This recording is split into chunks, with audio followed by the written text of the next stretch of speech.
Most books don't change your life. They might entertain you, but they leave you exactly where you started. But then, there are the rare few. The books that don't just add to what you know, but fundamentally change how you see. These are the books we're covering today. Welcome to Book Bites Guru. We've curated the modern canon for thinking, wealth, and sanity. This is part 1 of our 7-part mastery series. Many of you watch without subscribing. Please like, follow, and support us so we can continue to provide these life-changing insights. Let's build this community together. We begin with Category 1, Thinking and Decision-Making. Why? Because your mind is constantly lying to you. To win, you must first upgrade your operating system. First up, Thinking, Fast and Slow by Daniel Kahneman. If you only read one book on this list, make it this one. Kahneman exposes the 2 systems driving your life. System 1 is fast, emotional, and intuitive. System 2 is slow, logical, and lazy. You think you're rational, but System 1 is constantly hacking you with cognitive biases. Framing effects, anchoring, loss aversion. This book reveals the bugs in your code. Next is Fooled by Randomness by Nassim Taleb. This book is a direct attack on your ego. Taleb teaches that most of what we call skill or success is actually just plain luck. We are pattern-seeking machines in a random world. You only see the winners, never the thousands who did the same thing and failed. This book will stop you from overcrediting success and blaming yourself for bad luck. Annie Dukes, Thinking in Bets, takes that concept and gives you a practical tool. Life isn't chess, it's poker. She introduces resulting, the dangerous habit of judging a decision by its outcome. You can make a terrible bet and win, or a perfect bet and lose. To decide better, you must divorce the process from the result. Learn to say, I'm 70% sure, and make peace with the unknown. Then we have Influence by Robert Cialdini. This is the absolute Bible of persuasion and marketing. Reciprocity, scarcity, authority. Cialdini breaks down the invisible psychological triggers that make us say yes when we should say no. Read this not just to sell better, but to defend yourself. Once you see the strings, you can't unsee them. You become immune to manipulation. Finally, Stumbling on Happiness by Dan Gilbert. This book challenges your ability to know your future self.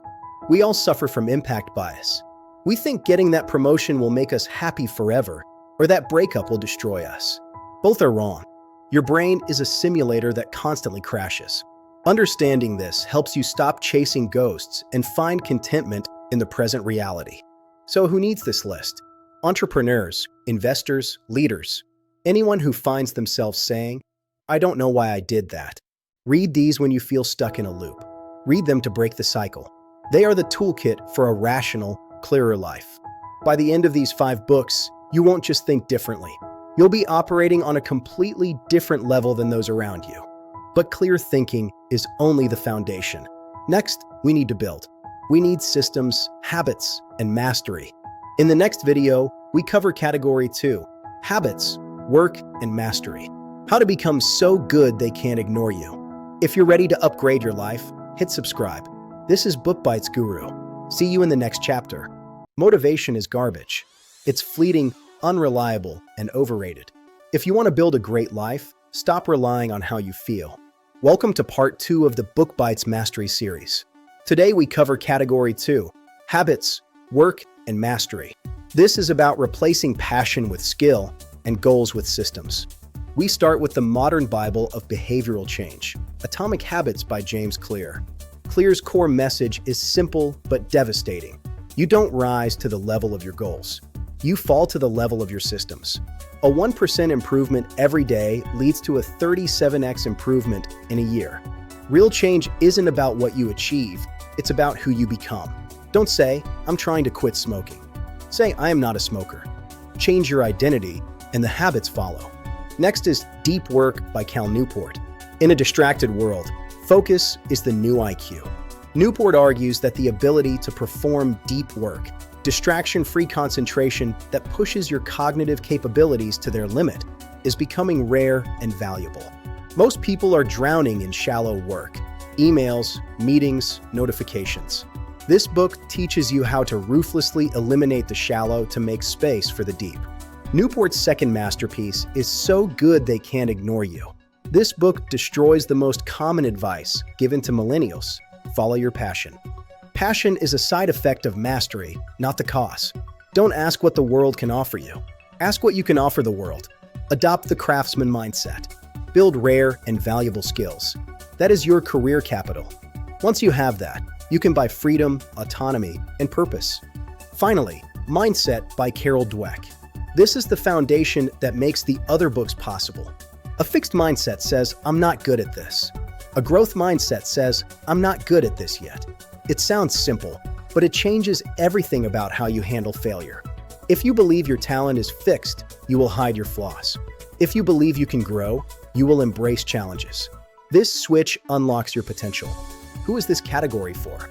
Creators, students, and professionals who feel busy but aren't progressing. Anyone stuck at potential. Read these when you're working hard but going nowhere. When you're tired of hype and ready for results. Thinking clearly, Video 1 is the software. These habits, Video 2, are the hardware. Together, they make you a machine of execution. But execution without a financial plan is just a hamster wheel. You need to know how money actually works. In the next video, we tackle Category 3, money, wealth, and risk. Why getting rich isn't about math, it's about behavior. Don't rely on motivation to subscribe. Make it a habit. Hit that button. This is Book Bites Guru.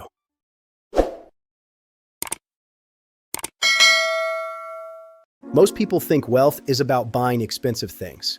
They are wrong. Wealth is the ability to wake up in the morning and say, I can do whatever I want today. Welcome to Part 3 of the Book Bites Mastery series, Money, Wealth, and Risk. We are debunking the myth that money is about math. It's not. It's about behavior.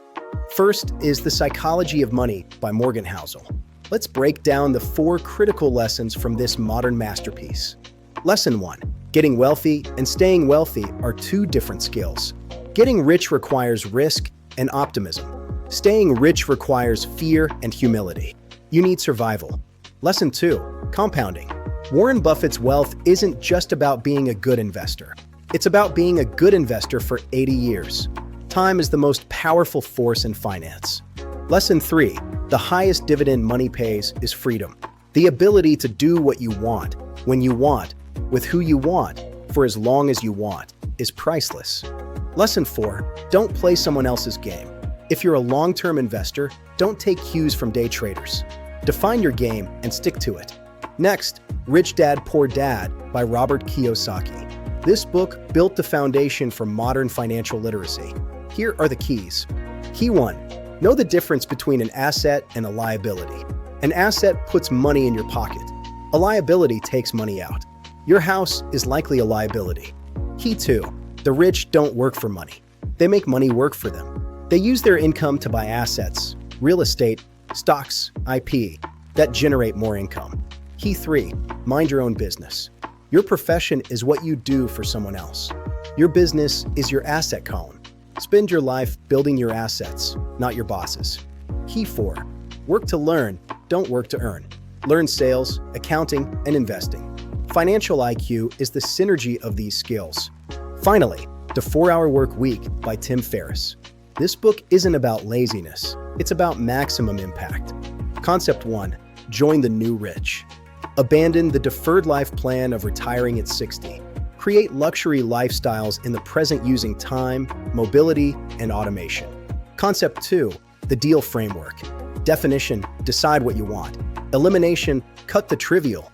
Automation: outsource to systems/VAs. And liberation: freedom from location. Concept 3. The low information diet. Most information is time-consuming, negative, and irrelevant to your goals. Ignore the news. Focus on your output. Concept 4. Fear setting. We are more afraid of uncertainty than we are of a bad outcome. Define the worst case, and you'll realize it's survivable. Then act. Who needs this? Anyone trading time for money without an exit plan. Anyone who feels trapped by their paycheck. Read these when you get your first real paycheck or immediately after your first burnout. They will save you decades of stress. True wealth isn't the car you drive. It's the anxiety you don't have. It's the freedom to say no. These books give you that freedom. But wealth means nothing if you have no one to share it with. Success without connection is just loneliness. In the next video, we cover Category 4, relationships and human connection. Why most life problems are just relationship problems in disguise. Invest in your mind. Subscribe to Book Bites Guru. We'll see you in the next chapter. You can have the money, the habits, and the mindset. But if you come home to an empty house or a cold war, none of it matters. Success without connection is failure. Welcome to Part 4, Relationships and Human Connection. We are confronting a brutal truth. Most of your life problems are actually relationship problems in disguise. We start with the grandfather of social skills, How to Win Friends and Influence People by Dale Carnegie. Written in 1936, it remains undefeated. Carnegie's core insight: the deepest urge in human nature is the desire to be important. If you can make others feel important, sincerely, you will win them over. Stop talking about yourself. Talk in terms of the other person's interests. A person's name is to them the sweetest sound in any language. Use it. You can't win an argument. If you lose, you lose. If you win, you lose because you've hurt the other person's pride. Win the person, not the debate. Next is The 7 Principles for Making Marriage Work by John Gottman. Gottman didn't guess. He used data. He watched thousands of couples to predict divorce with 91% accuracy. Key Concept 1, Love Maps.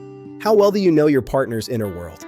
Their worries, their dreams, their best friends? Happy couples map each other's souls. Key Concept 2, Turn Toward. When your partner makes a bid for connection, a comment, a look, a sigh, do you turn toward them or away? This micro-habit defines the relationship. Beware the 4 horsemen: criticism, contempt, defensiveness, and stonewalling. Contempt is the deadliest. It is the sulfuric acid of love. Eliminate it immediately. Finally, Getting the Love You Want by Harville Hendrix. This book goes deep into the subconscious. Hendrix's imago theory suggests we unconsciously choose partners who resemble our parents, both their good and bad traits. We are looking to heal our childhood wounds. The power struggle in your relationship isn't a mistake. It's the point. It's your childhood pain resurfacing so it can finally be resolved.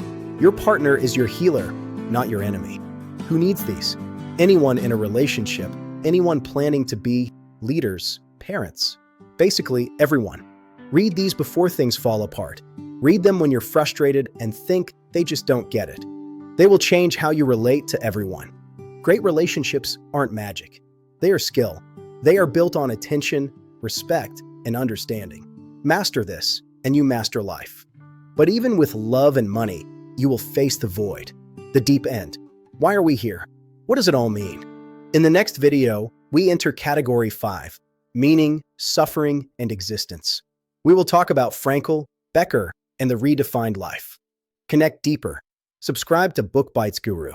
We'll see you in the deep end. You've mastered your thoughts, your habits, your money, and your relationships. And yet, you wake up one day and ask, is this it? Welcome to Part 5, Meaning, Suffering, and Existence. We're now in the deep end. These books don't optimize your life. They redefine what a life is. We begin with one of the most important books ever written, Man's Search for Meaning by Viktor Frankl. Frankl, a Holocaust survivor, argues that the last of the human freedoms is to choose one's attitude in any given set of circumstances. Even in a concentration camp, you can choose your response. This is logotherapy. The primary human drive is not pleasure, but the pursuit of what we find meaningful. It is the why that can bear any how. Next, the Pulitzer Prize-winning The Denial of Death by Ernest Becker. This book is a terrifying, brilliant earthquake. Becker argues all of human civilization is a symbolic defense mechanism against the knowledge of our own mortality. We create immortality projects, art, religion, nations, to feel heroic and deny our death. This terror of death, the worm at the core, is the engine of human character. Understanding this reveals why we do what we do. Now, we dive into philosophy with Fear and Trembling by Soren Kierkegaard. This is not a casual read. Kierkegaard, through the story of Abraham and Isaac, explores the teleological suspension of the ethical. Sometimes, a true leap of faith requires you to suspend all reason and ethics for a higher purpose. For a more spiritual path, we have books like Zen Mind, Beginner's Mind, and The Power of Now. These aren't philosophy, they are practice. Eckhart Tolle teaches that all suffering is created by your mind's attachment to the past and future. The only reality is now. By becoming present, you escape the pain body. Who should read these? Anyone facing loss, anxiety, or that existential dread. Read them when success fails to satisfy or when you're asking the big questions. These books don't provide answers. They provide better questions. They turn the telescope from the outside world to the inner universe, and that changes everything. Once you've explored the inner world, it's time to look out again and understand the strange, chaotic world we all share. In the next video, Category 6, Society, Culture, and the Big Picture, we'll explore why our world feels so unstable, polarized, and insane. Explore deeper with us. Subscribe to Book Bites Guru. Let us know which of these books you've dared to read.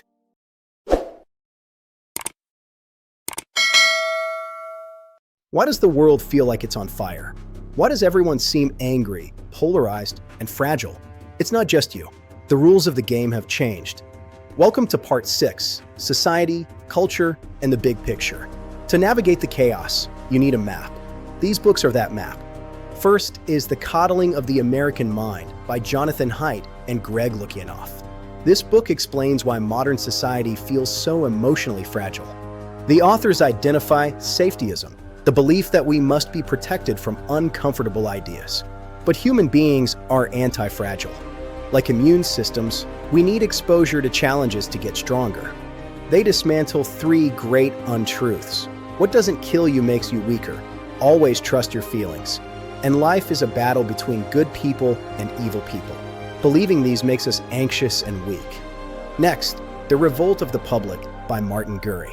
This explains the political insanity of the last decade. Gurri argues we are in the 5th wave of information. The internet destroyed the elite's monopoly on truth. The public can now see every failure of the experts, leading to a collapse in trust. When authority loses control of the narrative, chaos follows. We are living in the transition. It's noisy, it's messy, but it's not the end of the world. It's a restructuring. The Blank Slate by Steven Pinker challenges how we view human nature itself. Pinker debunks the idea that humans are born blank slates to be written on by society. Biology matters. We have innate traits. Ignoring human nature leads to utopian disasters. Finally, Pinker's The Better Angels of Our Nature. If you watch the news, you think the world is getting more violent. Pinker has the data to prove you wrong. Violence has declined dramatically over human history. War, murder, and torture are at all-time lows. We are living in the most peaceful time in history, even if it doesn't feel like it. Why does it feel so bad? The availability heuristic. We judge the state of the world by what we see on our screens, which is always disaster. The good news happens slowly. Bad news happens instantly. Who needs this? Anyone confused by modern culture, politics, or social media. Anyone who feels overwhelmed by the negativity. Understanding the big picture lowers your blood pressure. You realize the chaos has a cause, and that despite the noise, progress is real. But to enjoy this peaceful, complex world, you need to be alive. And not just alive, optimized. Our final category brings it all back to the biological machine. In the final video, Category 7, Health, Stress, and Dopamine. We're talking outlive, stress, and addiction. How to build a body that lasts. See the big picture. Subscribe to Book Bites Guru. We'll see you for the finale. You can have the wisdom of Socrates and the wealth of Buffett, but if your body fails you, it's all academic. The final frontier of mastery is the biological machine you live in. Welcome to the finale of the Book Bites Mastery series, Category 7, Health, Stress, and Dopamine. This is about building a vessel that can carry you through the long game. We start with Outlive by Peter Attia. This book fundamentally changes how you view aging. Attia distinguishes between Medicine 2.0, treating disease after it appears, and Medicine 3.0, preventing disease before it starts. Don't wait for the heart attack. Prevent the plaque. The goal isn't just lifespan, years alive. It's health span, years healthy. Train for this centenarian decathlon. Train today so you can lift your great-grandkids in 40 years. Next, The Upside of Stress by Kelly McGonigal. You've been told stress kills. McGonagall says that's only true if you believe it. Her research shows that people who view stress as a helpful response, a challenge response that prepares you for action, actually get healthier. Stress isn't the enemy. Your belief about it is. Finally, Dopamine Nation by Anna Lemke. We live in an age of indulgence, and it's breaking our brains. Lemke explains the pleasure-pain balance.